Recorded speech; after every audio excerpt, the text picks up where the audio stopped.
High, আগের ভিডিওতে বলেছিলাম না যে আমরা হিরোর শোরুমে গাড়িটা নিয়ে গেছি। তো গাড়িটা ওখানে নিয়ে যাওয়ার পর আমাদেরকে বলল গাড়িতে অনেক বড় একটা প্রবলেম হয়ে গেছে, সেটা হলো ইঞ্জিনের প্রবলেম এবং ঠিক করার জন্য অনেকটাই টাইম লাগবে, 3 দিন 4 দিন লাগতে পারে। এইটা শোনার পর আমরা দুজনে কিছুক্ষণ পুরো স্টপ হয়ে গিয়েছিলাম। তারপর অনেক ভাবনা চিন্তা করার পর আমি ভাবলাম যে এটা তো আমাকে করতেই হবে। তো ক্রাইসিসের সময় না ওই একদম হাইপার হয়ে যাওয়াটা আমার মনে হয় ঠিক চিন্তাভাবনা নয়। একটু ঠান্ডা মাথায় যেটা সত্যিই করাটা প্রয়োজন এবং যেটা না করলে আমাদের আর কিছু করার নেই, তো সেটা তো করতেই হবে। তো আমি তখন ডিসিশন নিলাম যে না, ঠিক আছে, যাই টাইম লাগুক যাই হোক, আপনি গাড়িটা একদম সুন্দরভাবে ঠিক করে দিন, কোনো অসুবিধা নেই। তো গাড়িটা ওখানে দিলাম এবং দিয়ে তারপর কী করব, আমরাও তো ঘুরতে গেছি, তো জয়চণ্ডী পাহাড়ে গেলাম এবং পাহাড়ে বেশ কিছুক্ষণ টাইম কাটালাম। নিচে নামার পরে এই পুচকুগুলোর সাথে দেখা হলো, ওদের থেকে একটু মালা নিলাম।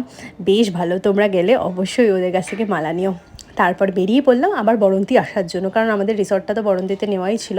বড়ন্তিটা এত সুন্দর জায়গা, কিন্তু সত্যি কথা বলতে এত টেনশনের মধ্যে আমি ঠিক করে এক্সপ্লোরও করতে পারিনি। তো বিকালবেলা এসে বেশ কিছুক্ষণ টাইম বড়ন্তিতে কাটালাম, খুব ভালো লাগলো। ড্যামের ভিউটা সত্যি অসাধারণ, আর অনেকটা বড় ড্যামটা।